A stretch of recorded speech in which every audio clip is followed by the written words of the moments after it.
Well, good evening, friends. It's time for another fun-filled podcast with our good friend Midge Rosebrook. Midge, how are you doing tonight? Good, Mike. How are you?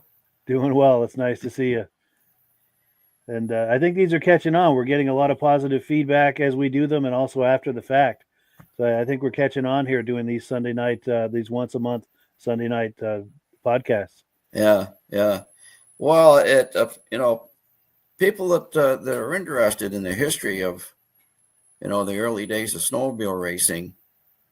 Um, it's it's the beginning of the sport. If you're interested in snowmobile of any kind, trail riding or anything, it really the snowmobiles today the improvements all began from racing.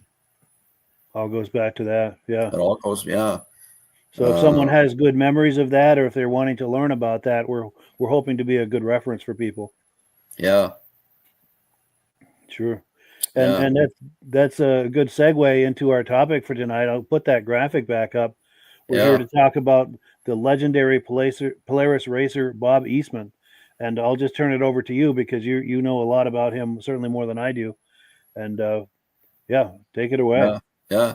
Well, Bob began working at Polaris when he was in high school. He would go as a welder after school and on weekends, I guess. And he was making like $1.25 an hour welding for Polaris. And when Polaris, when the Skidoo came out in 1959, and all the manufacturers at that time, like Polaris and Arctic Cat, are running rear engine snowmobiles. When they found out how well that Skidoo worked with the engine in the front, they all changed their sled designs to basically mirror the Skidoo. And Polaris, of course, is one of them.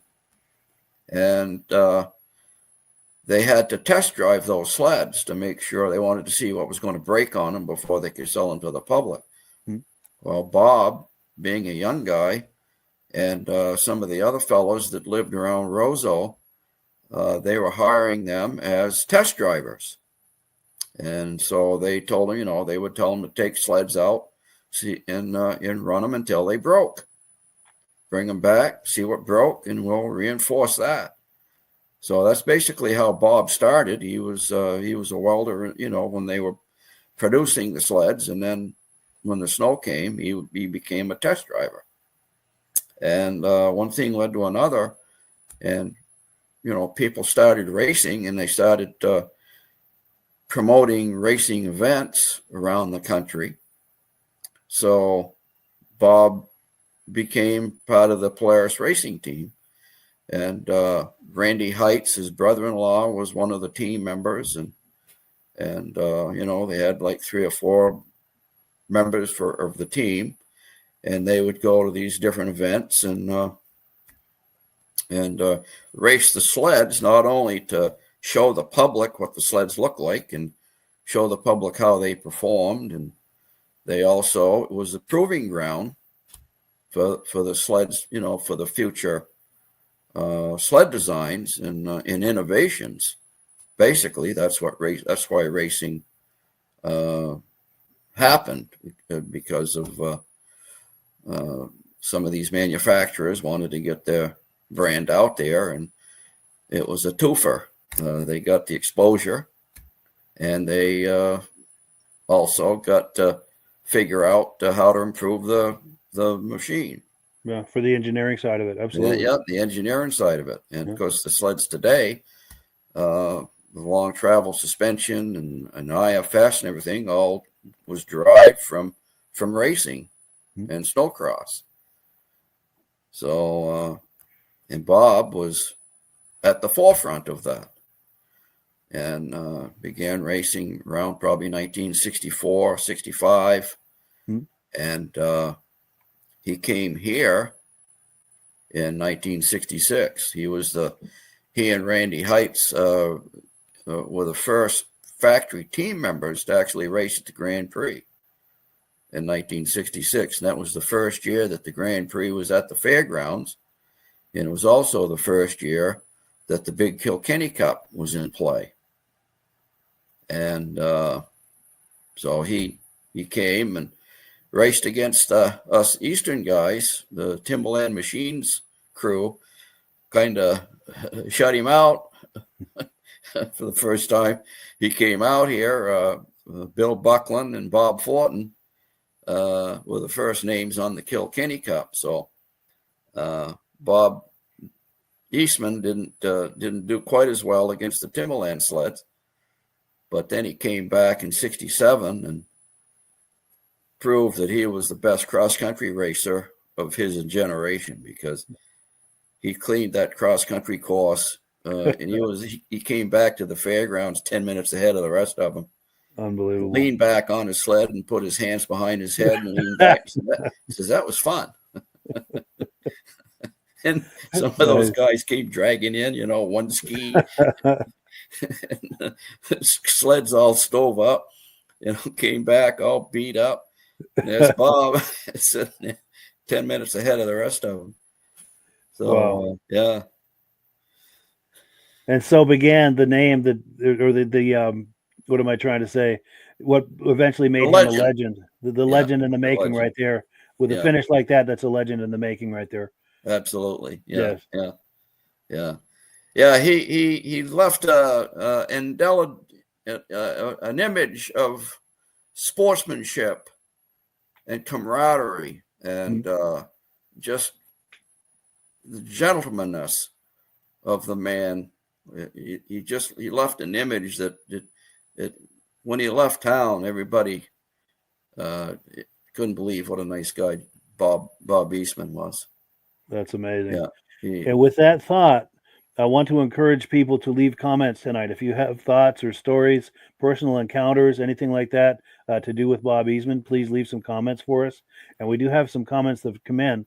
I'd like to look at them real quick before we continue. Our good friend Mike Whiteside is here saying, howdy, boys. Nice to see you. Also, our good friends Stacy and Art Fosler are here saying hello from Platkill, New York. Nice to see you. Appreciate you being on. Snow STM. I'm not sure if I'm reading that correct, but good evening, gentlemen. Nice to see you. Our good friend Midnight Rider here saying good evening all. Raining here in Northwest Minnesota. That is a bummer for the snowmobilers for sure. Also, our good friend Tim Bewick is here from Marlboro, New York saying hello. Nice to see you. And also our mutual friend John Springer Jr. is here saying hello. Hi, John. Yes, nice to see him. Also, Dirk Seams is here. He's a Polaris guy. He's saying hello from Minnesota. Our good friend Glenn Ford is here saying hello. Snow STM says not only a great racer, but one heck of a man. Yeah. Yes. Yeah. And if you're just joining us, we're talking about legendary racer Bob Eastman. And Midge is in Lancaster, New Hampshire. He was talking a moment ago about the Lancaster Grand Prix and how he, when he competed there, and has stories about that. And we're just getting started with the Bob Eastman stories, by the way. A few more quick comments and we'll keep going. Our good friend Benedim, he's from the Benedim YouTube channel. This podcast is simulcasting out to his channel. That's turning out to be a wonderful collaboration. Eric is saying, good evening, guys. Looking forward to the show. Glad that you can be here. We appreciate it. Chris Plouffe is here saying he's here from Minnesota, Salol, Minnesota. Ken Rozier is here from Warwick, New York. Nice to see you. Ron Meath is here. Good evening from Des Moines, Iowa. And Mad Dog is here saying hello from Wisconsin. Interesting topic tonight. Cool deal. So that's it for the comments. We're caught up on them, but please, as we're going with this, if you have reactions to what we're talking about in this conversation about Bob Eastman, please leave comments. And if you have any personal experiences or encounters with him, we'd love to hear about it. And we're going to continue here. One more comment, and then we'll get back into the program because Midge has dozens of stories he's going to share with us. Here we go. Randy Larson says, I worked with Bob Eastman. He was so knowledgeable and treated us all very well. Outstanding. Yeah. Oh, and Carolyn Erickson Eastman is here, I believe, relative to Bob Eastman. Wow. Saying thank you, gentlemen. His wife. Wonderful. Yeah. That is an honor to have her in the house with us here tonight. Absolutely. And hopefully she will share some stories about him as well. And she sent this hat and these pins, Carolyn. Wonderful. Yeah, I wrote a little story about Bob on the Hall of Fame page. Anybody wants to go there and scroll down, they could read it. But yeah, she sent me these pins. Very nice. Bob Eastman on there. And I've been passing them around to people that knew Bob, that were here, and some of my Polaris friends. And Outstanding. Michael gets some. Yes, I appreciate that for sure. Yeah. For sure. Yeah. Well, cool. So let's get back into the story then. I've got images. Do you want me to start popping images and Yeah. you If can you share would, Michael. stories that correspond with the images? Yeah. All right. Well, here's one of the earlier images we have. Yeah. That's a very early image of, there was, like I told Mike when we were just before we came on, there were a couple of 3 guys from Lunenburg, Vermont. There was a Polaris dealer over there in 64, 65. And Polaris wanted to know if some of those guys would like to come out and run the Winnipeg to St. Paul for them, ride Polaris. They wanted to get as many Polarises on that famous cross-country race as they could. And they needed a couple of young, rugged guys to go out there. And so one of the gentlemen and his wife went out. His name is Buck Gagne and his wife Sandra Gagne. And Bob invited them into his house while they were out there, and she snapped this photo of Bob sitting down in front of his trophies out there in Roseau. And I know it's very blurry, but it's a nice early photo of Bob when he was in his 20s. And so then my uncle Dick Monahan took Polaris on in 66. The person in Lunenburg that had the dealership, he stopped being a dealer. And so then my uncle Dick took him on, and he had him for 14 years. And Bob, when he came to Lancaster, used my uncle's golf station as his shop while he was there racing. He brought his sled in to work on it there at night and stuff. So that's how we got to know Bob. Nice. Yeah. And then we have, before we switch to the next image, we've got more comments that have come in. And we've got a full house here tonight, too, viewing this tonight. This is wonderful. We have Amy Will here saying that Bob was an amazing grandpa. So this is his granddaughter. Oh, my goodness. And a great grandpa to his 6 grandsons. Wonderful. Very cool. This is nice. This is nice. That's awesome. Yeah. Yeah. And Jeffrey Patton is here saying, good evening, Mike. Cool deal. Oh, and Chris Plouffe is here saying, I worked at Polaris, who, along with Randy Larson, saved the Polaris race trailer and got it to the Hall of Fame in Wisconsin. Yeah. So we're getting a flood of good stories in here tonight. This is wonderful. Great way to remember Bob Eastman for sure. Between the stories you have and the images and people viewing, sharing things. This is great. Wes Smith is saying, considered Bob a personal friend. I first raced against Bob in 1969. Yeah. And then we've got Bob and Carmen. I'm probably going to butcher this. Preguas. I'm sorry, I'm butchering it, and I apologize. But anyway, let's get to their message. Yeah, he raced. Yes. Okay. Yeah. So greetings from Roseau, Minnesota. Bob's very first race was at the Roseau Winter Festival, later named the Lions Snowmocade, I think, in 1965. He then went the next weekend to Beausejour, Manitoba, winning second place, and he had caught the racing bug. The rest, as they say, is history. Outstanding. And one more comment. His granddaughter, Bob Eastman's granddaughter, is saying Bob was an amazing grandpa and great grandpa to 6 great grandsons. Love it. Outstanding. Yeah. Outstanding. Yeah. Now, Midge, did you have more on that first photo, or are we ready to go to the second one? Let's go to another one. Second one. All right. Let's keep going. Yeah. Yeah. There's now, how handsome was Bob Eastman?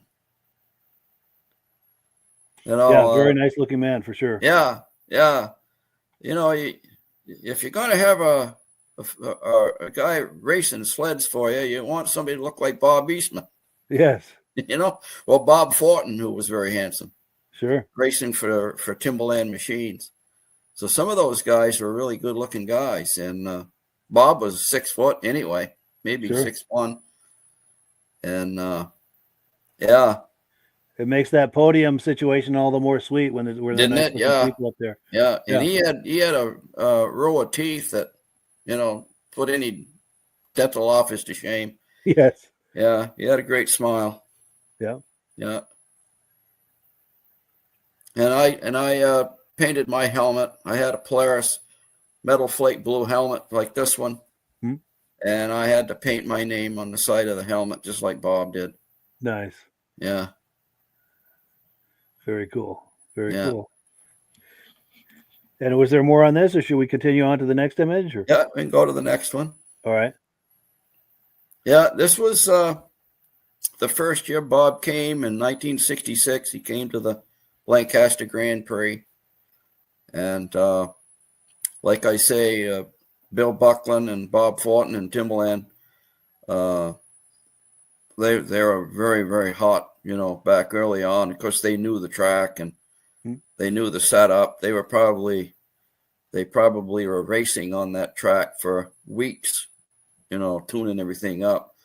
So it's pretty tough for a guy to drive all night long in a pickup with a couple of sleds on a trailer and pull in here dog tired and, get out there and try to compete with the likes of Bob Fortin and Bob Martin, some of those guys. So it's just is no different than when our guys went out to race in the Midwest and got their clocks cleaned by the Midwest guys. It's just one of those things. Sure. But this is when Bob won the jumping contest that year. I think he jumped 48 feet and change and won the jumping contest. And so he was there to pick up a trophy. Nice. Yeah. And we'll have that image a little later too of the jumping contest. Yeah. But go ahead. Yeah, please continue. Okay. Yeah. So he first came to town. He had to have a place to work on his sled. So he pulled up to the golf station, my uncle's golf station, and walked in and wanted to know if he could use his facilities during the Grand Prix. Dick immediately said, yeah, go ahead. So, so he used his shop. And so the only time I saw Bob that weekend was I came down and they had a parade up and down both sides of Main Street. And Bob got in the parade with his race sled. And he went by on the sidewalk, and Dick told me his name was Bob Eastman, and he came here to race from Minnesota on a Polaris snowmobile. And that's the first time I saw Bob.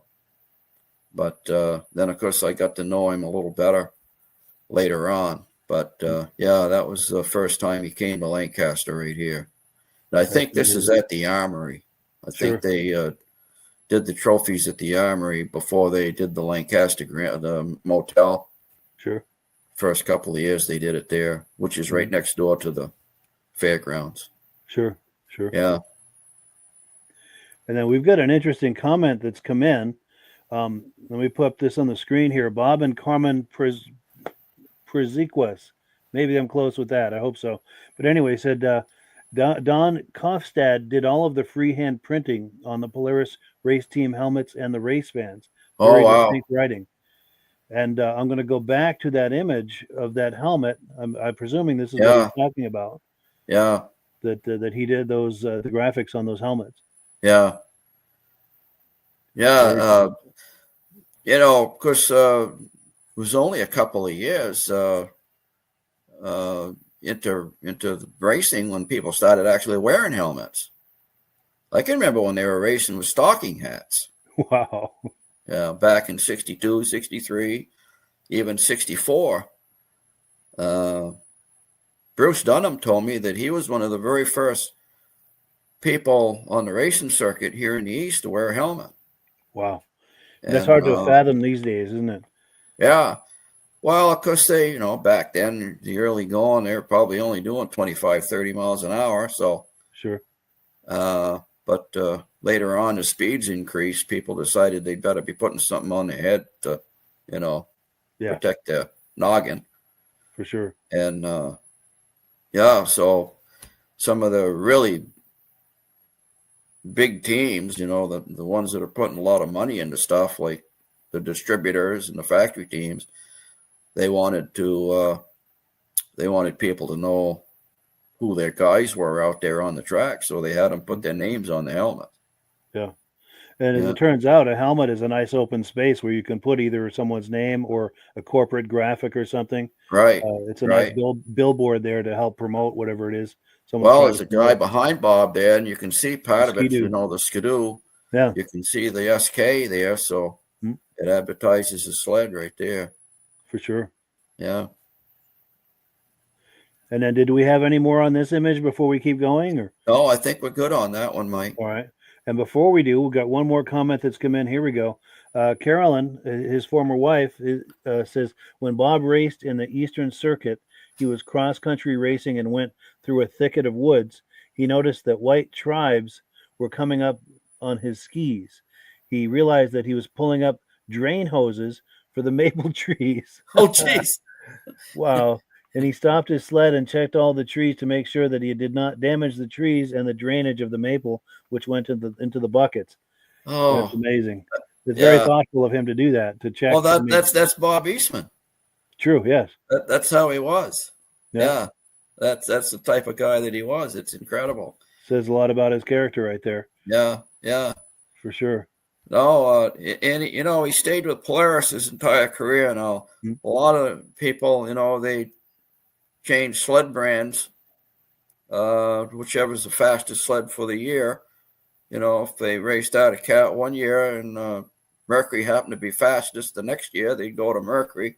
Mm. Some of them went from out of Cat to Skidoo. Some of them went from Polaris to Skidoo.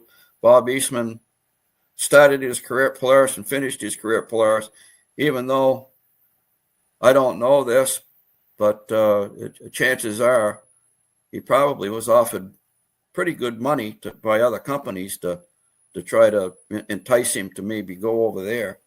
I would imagine But as his he stuck with reputation Polaris. developed. Sure. Yeah, And there's a lot to very be loyal. said for He's that loyal too. to that brand. It's good to stay with the brand and help it improve rather than jump from one to another just Oh because one yeah, might be doing better that year or something. yeah, There's yeah. something to be said for that. He worked hard to put the best sled on the track that he possibly could. Worked Yeah, many late hours. for sure. Yeah, And then we've got this image here. yeah. This is in Lancaster, by the way. This is Lancaster. This is in 1967. This is the second year he came to Lancaster. Hmm. And Claude Hebert is there on his motor ski in that photo. And at least I don't see, I think Bob Fulton is in there somewhere too, but I don't see it right there. But anyway, Bob is on the right-hand side of his, the extreme right-hand side. He's strapping his helmet on. Yes. And standing there beside his Polaris. Now, that Polaris was a big twin-cylinder 744 cc, massive engine, J-Lo engine. And Bob came in 67, and he was not going to be denied that cross-country. And I can remember being at Dick's, and we were listening to it on the radio, and I think Bob was like in fourth or fifth lineup back, and they separated them by like 5 seconds each line. They'd have like maybe they'd let about, I don't know, eight or 10 sleds go, and then they'd wait 5 seconds, and then they'd let the next 8 or 10 go, and so on, so that they wouldn't be bottleneck going out of the fairgrounds, onto the cross-country course. Yeah. And so they were timed that way. And I think Bob was like fourth or fifth line back. And we were listening to it on the radio, and they announced his name is getting ready to go. And Dick said, "You better get your helmet on." He said, "You better get your jacket on, get dressed, and get down on that meadow if you want to see Bob Eastman go by." And I figured, heck, I've got plenty of time. I mean, they're clear up at the fairgrounds. They got to go all the way down through all of those meadows before they get down behind where the garage is. Honestly, I got my jacket. I took my time. I got my jacket on, got my gloves on. I went out, started the sled. I dipped over the bank behind Whitney Motors, and I saw a flash of snow, just a big blur of adroitness, ducking into the woods at the end of the field down back there. It was Bob Eastman. Flying by. He had passed every single sled in front of him. And they claim when he came up across that meadow in front of the Catholic Church, they took out a couple of sections of fence so that they could come up. And there's a steep bank at the end of that field.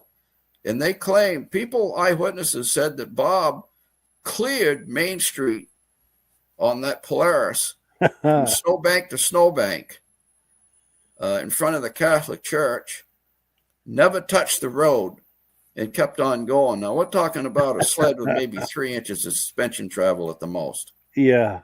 You know, amazing. And he covered that 26-mile cross-country course, which was very grueling. A lot of it was on the power line, very, very rough course. And he covered that 26-mile course, and he was back at the fairgrounds 10 minutes ahead of the second place sled. Yeah. He decimated that course. Yeah. And that was his forte. Bob was one of the best cross-country racers ever. And the thing that eluded him was the Winnipeg to St. Paul 500. And in 1968, the year after this was taken here, in 1968, on the last leg at the Winnipeg to St. Paul 500, Bob was running second to Dale Cormick and Zardacat.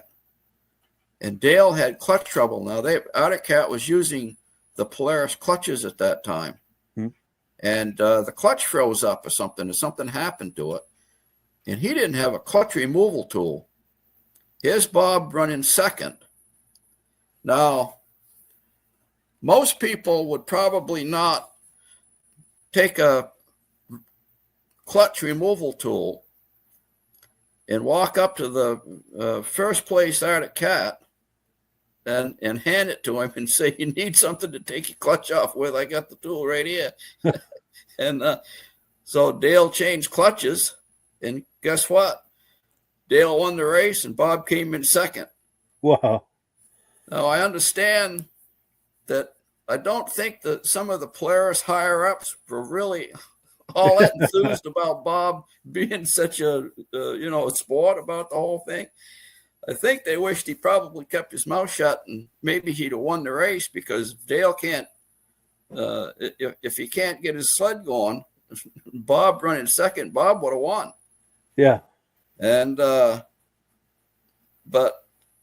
Bob got such good press from that it ended up, benefiting the company tenfold, I think. And that solidified Bob's sportsmanship. Yes, and his character. And, right there, that just about that made him a legend. Yeah, when he did that, nobody could believe it. Nobody could believe anybody would be that kind in a race. Yeah, for sure. Because in a race, most cases, everyone's looking out for themselves. Right. And Well, I mean, I'm not going to say that people, like, if you needed a wrench and you went next door to a competitor and asked him if he had a certain size wrench, certainly they're going to give you that wrench. Yeah. But in this situation, on the last leg of the 500, and they were just ready to take off for the morning. It's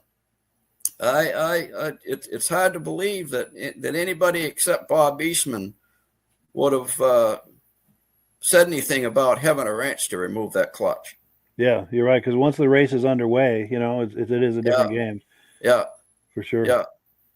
But yeah, so that was his only chance, I guess. That race eluded him. He won about every other cross country race that he ever entered, except for that Winnipeg to St. Paul. Wow. That was his chance, and he ended up giving a competitor the wrench to remove his clutch with. Wow. Yeah.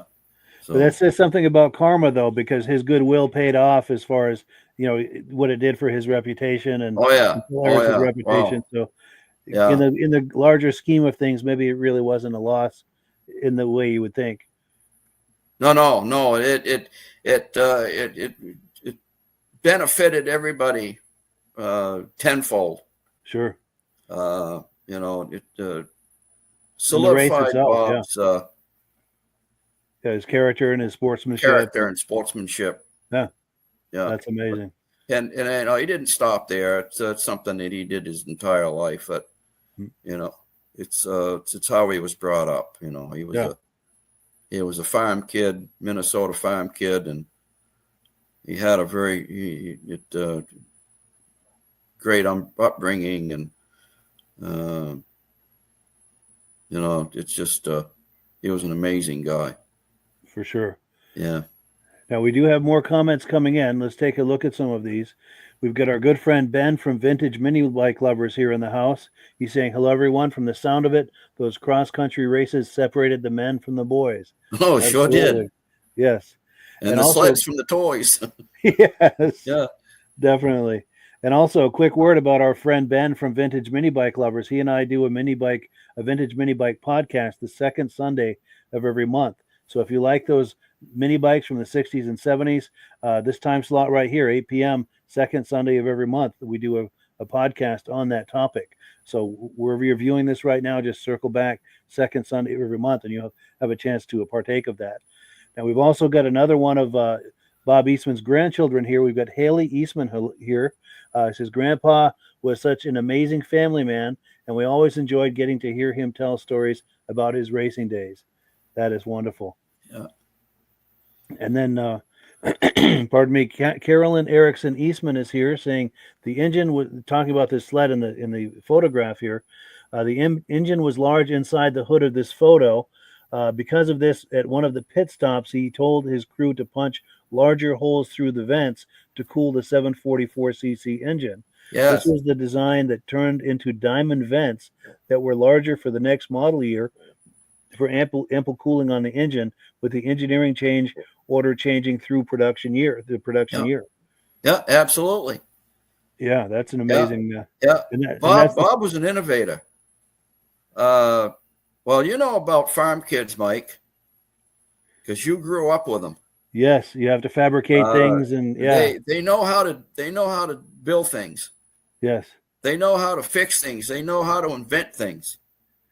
Just to get through the day, in most cases, you have to fabricate something or improvise something. Yeah. Just to get through the day to finish your job. Yeah. It has to be done by sundown. That's right. And that ethic carried over to manufacturing can pay dividends, serious dividends. Carolyn's right, too. That 68 race sled had that big open grill in the middle to let tons of air in. If you notice his sled right here, he took the headlight out, see? Yeah. For better cooling. Airflow, sure. Yeah, better airflow. Yeah. Now we've got a couple more comments. We've got Jim Haug here saying, one of my childhood heroes, talking about Bob Eastman. Yep. And part of my reason for going north to work for Polaris at Roseau. Blessed to be able to call him a friend, one of the most genuine people I've ever met. Yeah. Yep. And then one more comment. Colin Spencer is here, going to check out some vintage sleds tomorrow. Outstanding. Yeah. Well, cool. Now, Midge, any more on this photo here before we move on to the next one? Or? No, I think we pretty much covered that. Yeah. Okay. Excellent. Yeah. Well, let's see. This one takes us up into the air. Yeah. No, that's the 744. And Bob also put a gas tank on it. You can't see it in this photo, but where the backrest would be on a consumer model, Bob built a gas tank back there for extra fuel, because that big 744 would lap up the gas. Pretty thirsty. Yeah, and it also balanced the sled better too, because now you got some weight back there to counterbalance that heavy engine. And you can see right there how nice and straight that sled is in the air. Yeah. And now this was at Lancaster. This is at the jumping contest in Lancaster. And of course, that was the year that Bob Fortin won the world record, 67 feet, 7 inches. And but I think Bob was like maybe third, fourth, somewhere in there with his jump.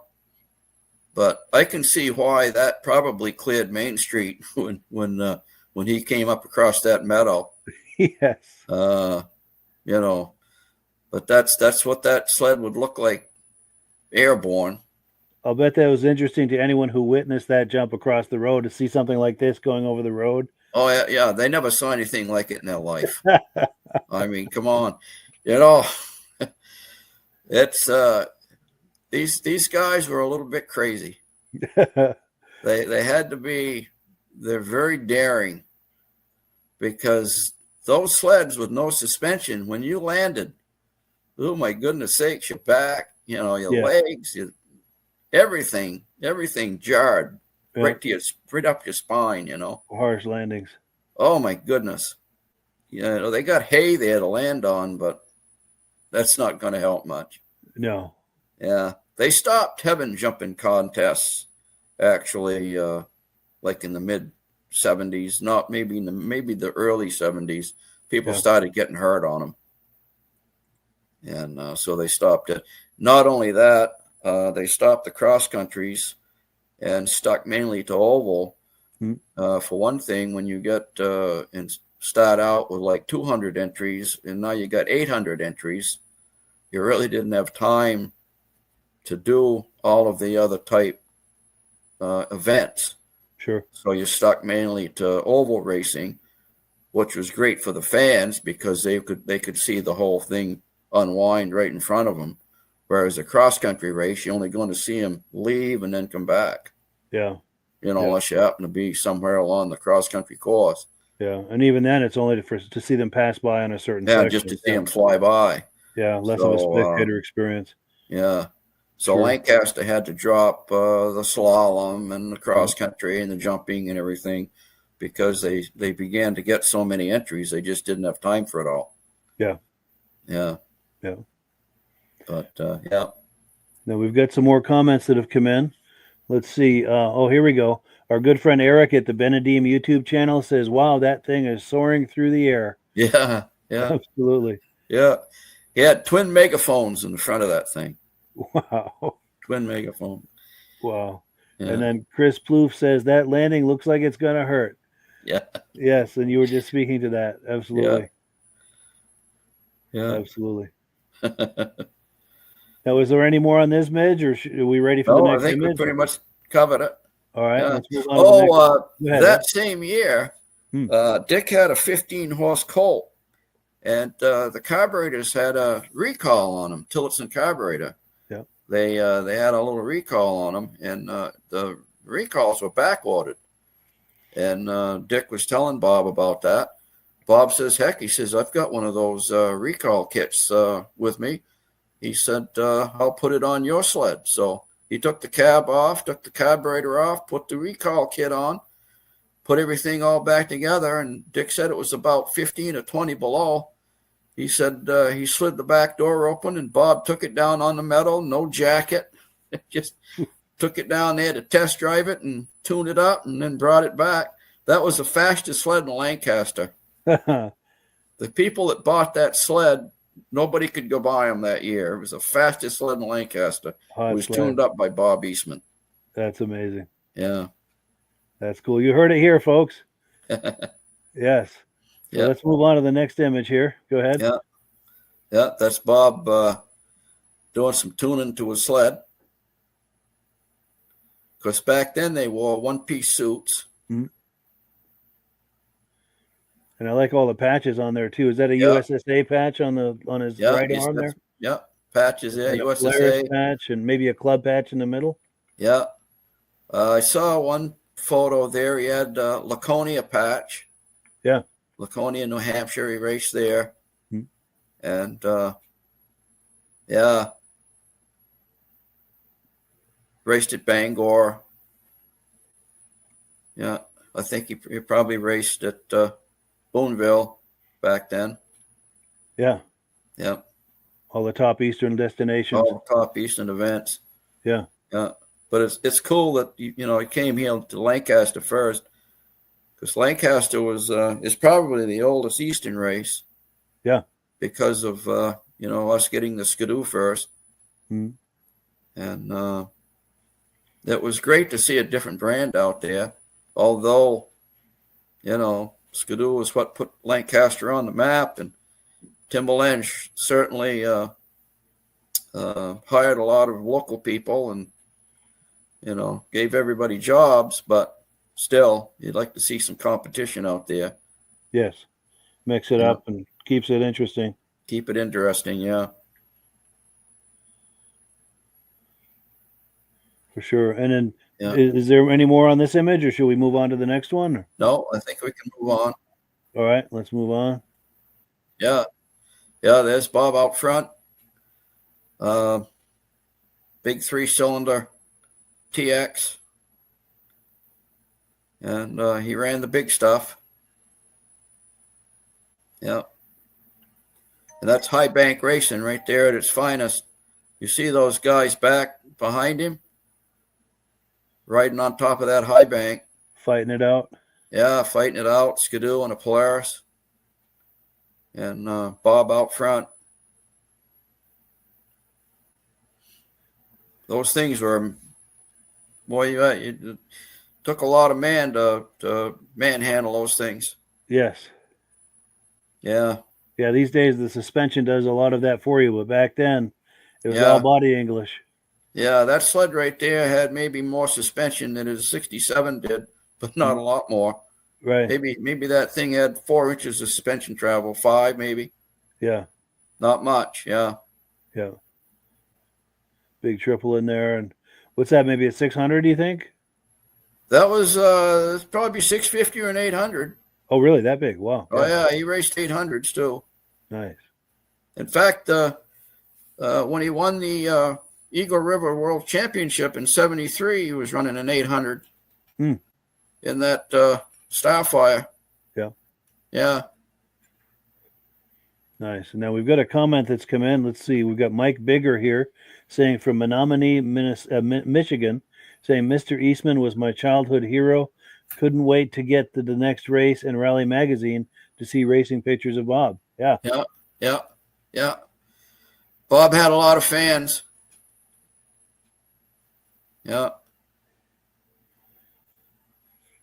Very cool. A lot of fans. And well deserved too. Yeah. Yeah. He earned that. And he earned his fans. Yes. Yeah. He if some kid came up and wanted an autograph from Bob Eastman, Bob would take him around and make all the other guys give him autographs too. Nice. That's cool. Yeah. Oh, yeah. That's amazing. Yeah. He always, anytime we went to the races when they came east, he always knew Dick Monahan's name. Even if he hadn't seen him for 2 or 3 years, we'd walk up to the race van and he'd jump down and shake his hand and say, "Hi, Mr. Monahan." I mean, he had a terrific memory. And one time when we were in Bangor, it was in '76, and we went up to the van, and Bob was up in there. Bob also, they always had a big thing of chili going up in there, simmering, for the guys when they get done racing, something to put something warm in their stomach. So they always had a big kettle of chili going up in there. So Bob, I guess he was a pretty good cook, and they claim it was really, really good chili. And anyway, Bob saw us and asked how things were going. Well, Dick mentioned that we had a customer that broke a crankshaft on his 340 TX. And he said, "Midge here," he said, "I had to take the crankshaft out of his own TX that he was running for the season and put it in the customers." He says, "No, Midge hasn't had a sled for 2 or 3 weeks." He said the shafts are back ordered. Bob puts his finger up. He says, "I'll be back." He goes up into the front of the race trailer. He comes back with a brand new crankshaft in plastic, hands it to Dick. He says, "It looks something like that." Dick said, "Yeah." He says, "There you go." That's amazing. So when we got back, I got going again. That's cool. It Put took the care of you. crankshaft back in my engine. That's nice. There's little things like that Bob did, just, yeah. Yeah, shows he was a decent guy.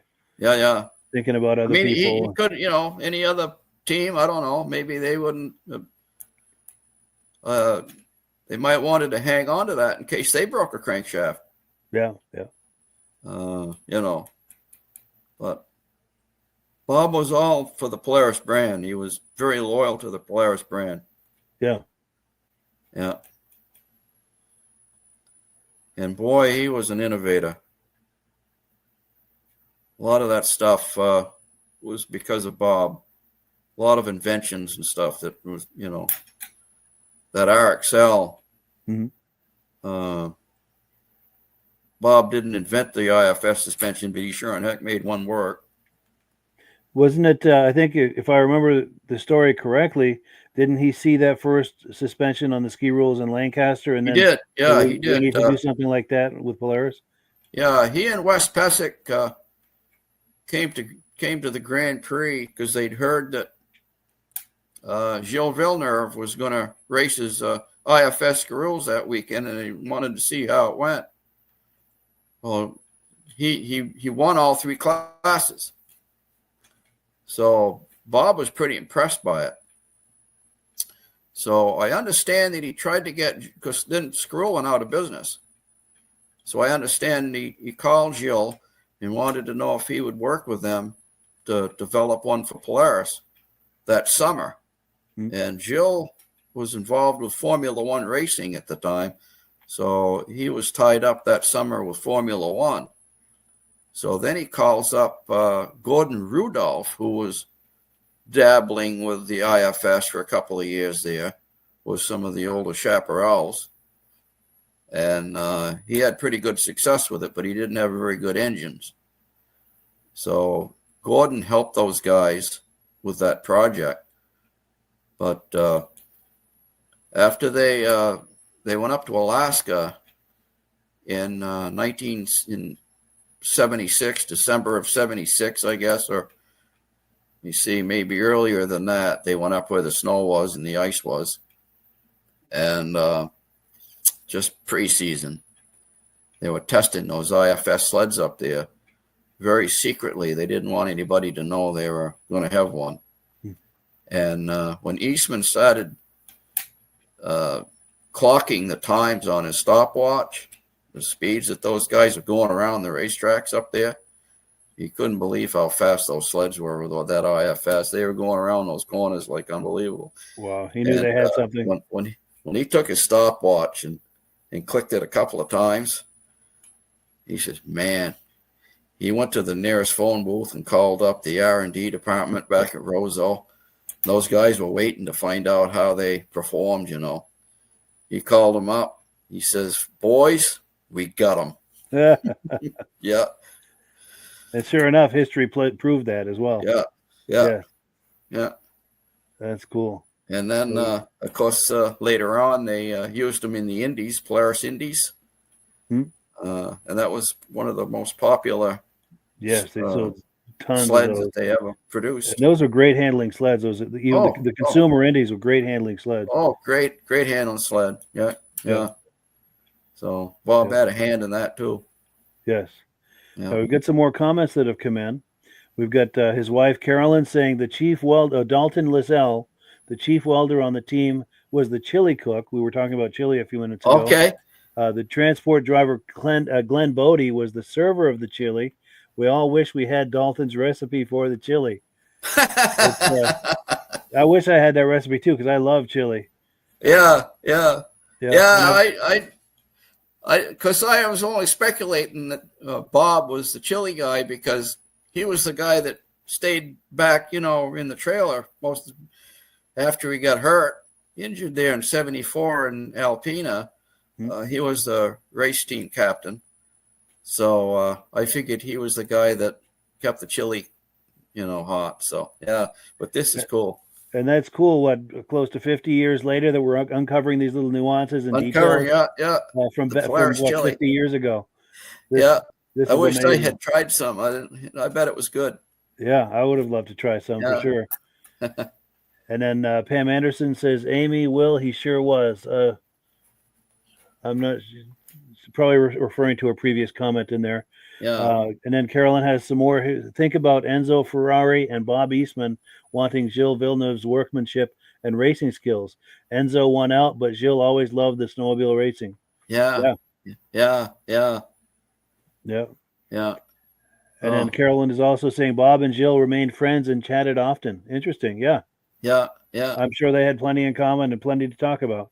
Oh yeah. Yeah. Yeah. Well, cool. Yeah. We've still got more images. Are we ready for more? Yeah. Let's do some more. All right. Let's pop the next one on the screen here. Yeah. This was at what did I say? Rhinelander? Yes. I think it was at Rhinelander. Or was it Ironwood? One or the other. Anyway, it's the first. I believe it was the first USSA World Series event, and I don't know if it was Ironwood or Rhinelander. I can't remember now, but anyway, I think it's 1970. And on the far left is, well, who did I say that was? Mike. Oh, I'm not sure. Yeah. I know you told me when we were talking backstage, but Kenny Young. Okay. Kenny Young. Yeah. He won that when he was racing for the Widowmakers team. Yeah. He won that. And then Bob took second. And then that's Ed Sabitsky to Bob's left. And then I think it's Merrill Schroeder. And then finally on the far right is our own Bob Martin, who's in the Hall of Fame. Yes. Yeah. So, yeah, we got Ken Young is in the Hall of Fame too, isn't he? Hall of Fame now. Kenny Young and Bob. Ken Young. Yeah. Yeah. And Bob Eastman's in a couple of Hall of Fames. I think he's in both out there. He's in the Snowmobile Hall of Fame and in the International Hall of Fame. Yeah. Yeah. Nice. And rightly so. In fact, I think Bob Eastman was the first person to be inducted. Wow. In the Snowmobile Hall of Fame. Yeah. Carolyn would know. But I think Carolyn, if you're viewing, if you could confirm that. Yeah. Yeah, Carolyn, if you could confirm that in the comments. In fact, we do have a comment that's come in. Let's see. Herb Dean is saying, yeah, okay. Easy on the language, please, in the comments. But continue your thought, Midge. Oh, and here we go. Confirmation. Carolyn says, yes, he was 1970. I believe that means that he was the first one inducted into there. Yeah. Yeah. Yeah. Yeah. But, and any more on this image? Shall we move on? Or are we still more on this? All right, let's move on to the next image here. Yeah. Go ahead. Yeah. This is in 1971 when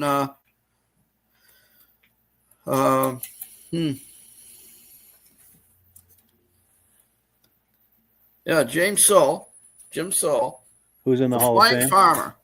Yes. Won the best snowmobile racing award there. What was it? Oh, Driver of the Year. Driver of the Year, yes. Yeah.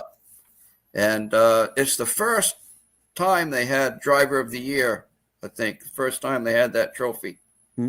That they had a Driver of the Year. And Jim Soule won that, and he raced Polaris. He had, he had a phenomenal amount of points. It was like hundreds and hundreds of points ahead of the second place guy that year. He had a heck of a season. Actually, now, maybe Bob Eastman won the Driver of the Year award in 1970, but I'm not sure. But anyway, Bob is handing him his trophy that he got. Yeah. Yeah. And incidentally, Jim Soul was inducted into the Eastern Snowmobile Racing Yes, Hall he of Fame, was. I think 2023, if I'm not mistaken. Yeah. Does that sound right? And we got to meet him, and what a Yes. nice guy Jim Saul was. Yes. Oh, what a nice guy he is. Yeah. Great Yeah. guy. Yeah. And maybe on a future installment of this podcast that you and I do on the third Sunday of every month, maybe we'll, in the next installment, we'll play the induction and interview that we did with Jim Saul. That wouldn't be a bad idea, Mike. That'd be cool. Yeah. Let's plan Yeah. on that. So Yeah. let me look at the calendar here. We do this podcast the third Sunday of every month, which would be for January 19th. So we'll be doing Yeah. another podcast like this, and we'll queue up the induction and interview of Jim Saul for that. Yeah. Yeah. Yeah. But please continue. Well, 1971 was a banner year for Polaris.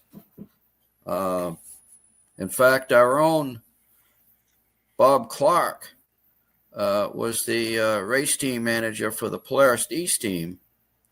And he sent more team members to the World Series in Boonville that year than any other race team.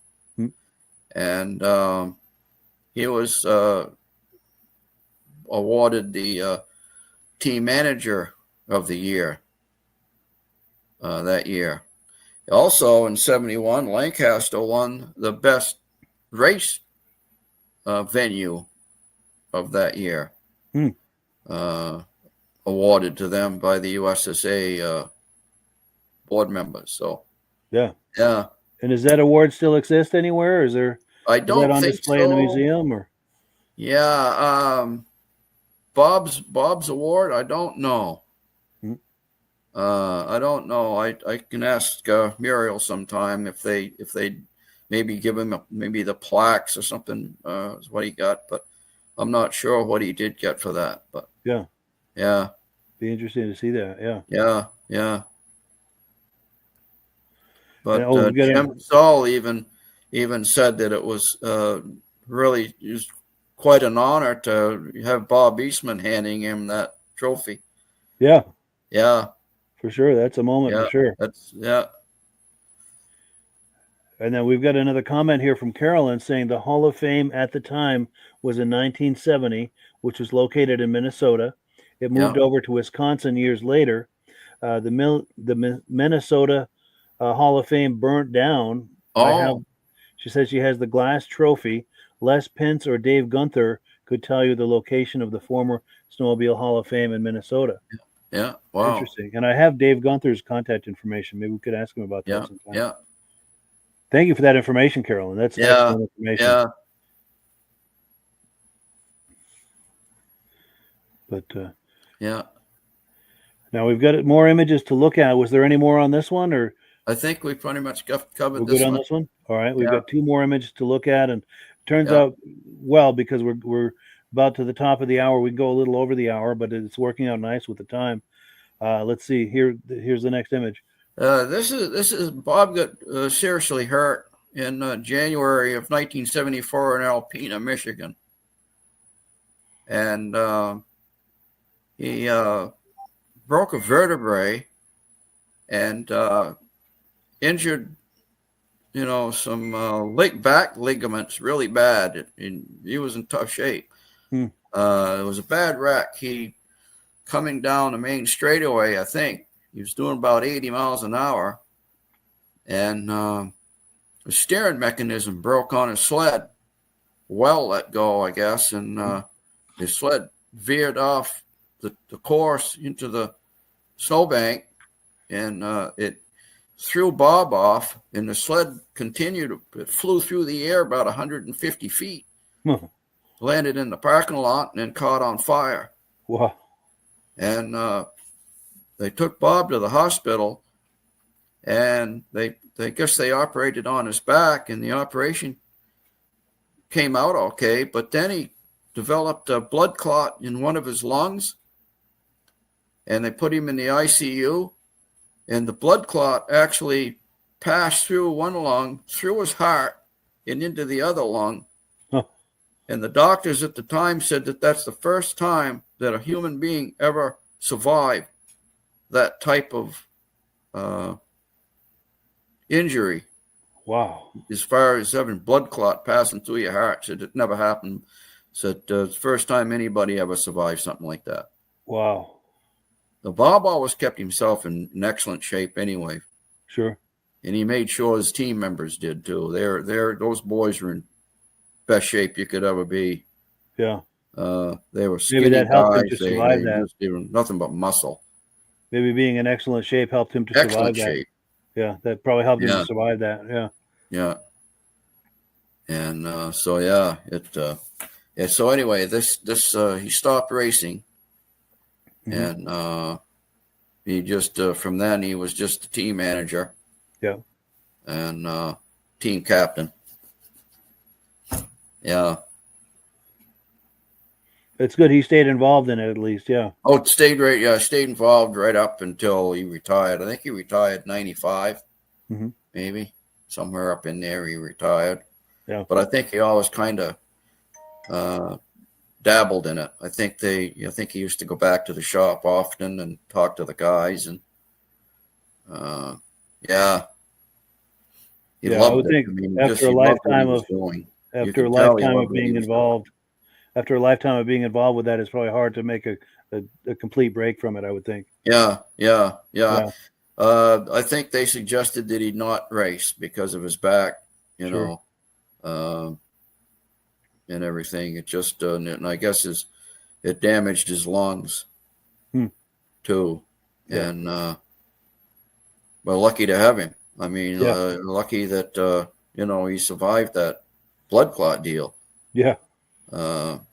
He might have been another statistic like so many back then that were killed, from snowmobile racing. Yeah. Yeah. Wow. But he went on to great things. Yeah. Yeah. Well, great. And then if there was nothing more on this, we've got one last image. Are we ready for the next one, or is there any more on this? Ready for the next one. All right, let's do the next one.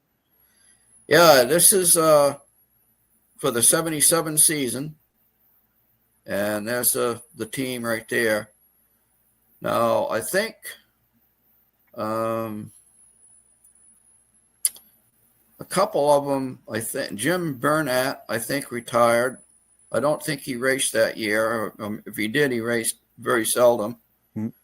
And Donnie Omdial, the blonde-haired guy, second in from the left, he was injured, so he didn't race. So they had to get. So there was 3 team members for what they call the Midnight Blue Express that year, and so a couple of these guys that's in this photo here actually weren't on the main team, but Jerry Bunky to Bob's left, and Brad Hillings there, the little guy in the middle, and Steve Thorson was the third guy that took over. So yeah, and this sled is a spring-loaded front suspension sled. And this is what they showed that was going to be their new race sled. However, that IFS RXL was under wraps. Nobody knew they were building an IFS sled. So this sled right here is the one that they showed the public that was going to be their new race sled. Almost a decoy. Yeah. And if the IFS didn't work out, perhaps this sled probably would be their race sled for 77. Plan B. Yeah, this was their plan B. But after their testing up in Alaska with that RXL, there was no question that no going back. Do very well, yeah.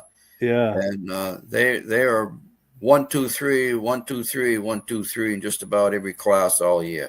Wow. Took over. Yeah. Unbelievable. I don't think there's any domination of a snowmobile since Skidoo, when there was only just Skidoo. Sure. I don't think there's been a brand of sled that totally dominated like the. Well, of course, then we got the snow twisters too, so they're pretty good there. So very competitive. But yeah, as far as Snow Pro goes, Polaris set the record books in that deal. That's amazing. And a lot of that, the IFS, Bob was one of the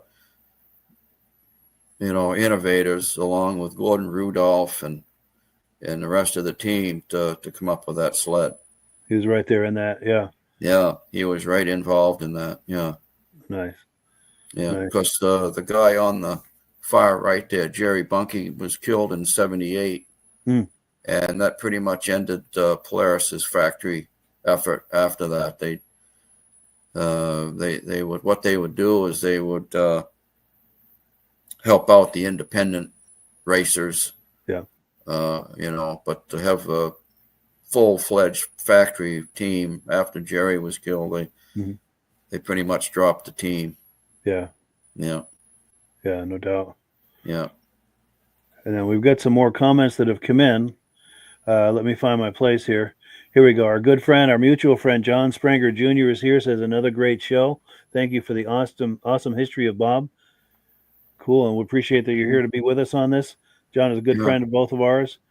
Also, John, Carolyn says, today is the date of Bob's passing 4 years ago at 7 p.m. Wow, I didn't know we were doing this on the anniversary of that. Oh, wow. We had no idea. Wow. Yeah. No, she says this is a true gift of great memories for Bob's memory. Thank you again to Mike and Midge for this wonderful treat and gift of memories. Merry Christmas to all. May all of you have a healthy, wonderful 2025 year, and think snow and racing. You as well, Carolyn. Yeah, we appreciate everything that you've done. Yeah, for sure. Yeah, we had no idea that this was the anniversary of that, but I'm glad that we did it on this. It's a nice coincidence. Isn't that amazing? Yes. Yeah. Yeah, nice way to honor his passing. Yeah. And then we've got Rod Eastman here saying, I remember when Dad came home after that accident, he wore a back brace for a long time, and my mom and sister Penny and I had to help as best we could. Yeah. Wow. Yeah. And then let's see, we've got Ryan Erickson here saying one of Papa's grandsons here. And as a current Polaris engineer, I often reflect on what would Papa do when making decisions. Stories you're sharing are a treasure and reinforce how great he was. Wonderful. Yeah, nice to have so many of his family here. Yeah. And then, here's a comment from Jim Haug about Jerry Bunkie. His friendship with my dad was the other reason for me following my career to Polaris at Rosso. Yeah. Yeah. And then we've got Mad Dog here saying, thanks to the two of you for keeping all of this history alive. I love hearing the old stories. Have a good night. Well, thank you for that. Yeah. And then Ryan is saying also, when Papa was watching me race motocross years back, he had to tease me about how much suspension we have nowadays and how little he had. Yeah, for sure. Right. The suspension travel back in the day was minimal. Yeah. Just a few inches. Yeah. This is a great anecdote right here. Rod Eastman is saying Brad Hewlings babysat me several times. He even made a fruitcake one time. That's amazing, seeing stories like this. That is amazing. Thank you for everyone too for sharing these stories. And we've got a couple more comments here. Okay, Chris Plouffe says Bo Bunkie and Alex Hetton won the 2 big pro races at Pine Lake this weekend. Oh, nice. Oh, good. Good. Thank you for that. Yes. Yeah. And our good friend Tim Bewick says, great show, Mike and Midge. And we thank you for being here. Oh, and then our good friends Stacy and Art Fosler say, great show, guys. Thank you and happy holidays. Excellent. So a couple of quick housekeeping notes before we wrap it up. Let me change the screen here so you can see our faces, our smiling faces. This is going to be it until the new year for any kind of live podcasts. The second Sunday of January, we're going to be doing the Vintage Mini Bike podcast. The third Sunday of January, we're going to be doing another one with Midge and I. We're going to be looking at Jim Saul and a few others. And then the Thursday podcast that we do will start up again January the 9th. And Midge, I want you to take special note of this. If you like Polarises, as I know you do, Polaris is your brand, you do not want to miss this this episode on the 9th. It's going to be Okay. Polaris TX Overload. Oh, okay. Death by the TX. Okay. If anyone Well, likes, most folks don't realize that Mike LaPierre here had a 250 TX Polaris one I year did. too. Yes, Yeah. back in the late So 70s. he's a closet Polaris guy. Yes, I've got plenty of Yeah. love for Polaris. We had a Gemini also. Yeah. Yeah, great Yeah. sleds. Great sleds. Oh, and Yeah. more Good comments sled. coming in. Yeah. Yes, plenty of love. I mean, I'm a cat guy, but I got plenty of love Yeah, for yeah. Polaris and all the other brands too. Yeah. But Yeah. definitely, yeah. Oh, here we go. Mike Bigger says, "Thank you so much for airing this. Love the old history of Polaris racing. Appreciate that." Glenn Ford, a good friend, says, "Great show tonight. Love the stories." And Glenn Ford has promised to come on with his motor skis later this winter for some live show and tell on a Thursday night sometime soon. We haven't scheduled it yet, but we were talking about it, and I'm looking forward to that. Rich Shad says, "Great show about such a great man. Appreciate that. Totally agree." Benedim, Eric at the Benedim YouTube channel, which this podcast simulcasts to, says the long jump contest had to be a sight to see. If only YouTube was around back then. He says, "Great show, guys. Merry Christmas and Happy New Year to everyone." And then, Snow STM says, "I'll be sure to tune in." Appreciate that. Talking about January 9th, as well as the Sunday podcast on the 2nd and 3rd Sundays of next month. Ben from Vintage Mini Bike Lovers says, "Great history. May Bob rest in peace. Having Mrs. Eastman and her other family members present really enriched this experience. So thank you to all. God bless and Merry Christmas for each of us." Thank you for that. And also, quick plug for the Vintage Mini Bike podcast. We do 2nd Sunday of every month in this time slot. So we're reviewing this. If you like those mini bikes from the 60s and 70s, be sure and tune in. Right here, we're reviewing this 2nd Sunday of the month, 8 p.m. A couple more quick comments. These are the last comments of the year, folks, that we're doing. Tim Bewick says, "Merry Christmas and Happy New Year to all." Appreciate that. Midnight Rider says, "Great show, guys. It's all about history." Absolutely. And we love celebrating the history. That's what this podcast exists for, is to celebrate and just, to love this history about the golden age of snowmobiling. And Midge and I have talked many times. We consider this to be the golden age of celebrating the golden age of snowmobiling, with all these vintage snowmobile shows and the ability to do podcasts like this. And I think Midge's screen locked up. Yeah, we're locked up, Mike. All right. Well, at least we can still hear you. And we're about to wind it down anyway. But Midge, any final comments before we wrap it up? No. It's amazing how we running this podcast on the very day that Bob passed away. And without even knowing it, the guy upstairs apparently knows what he's doing, really. He sure does. Yeah. Yeah. To have us do this and have Carolyn see it and just let her know that she's in our thoughts, and we're glad we could share this with so many people, how great Bob was. And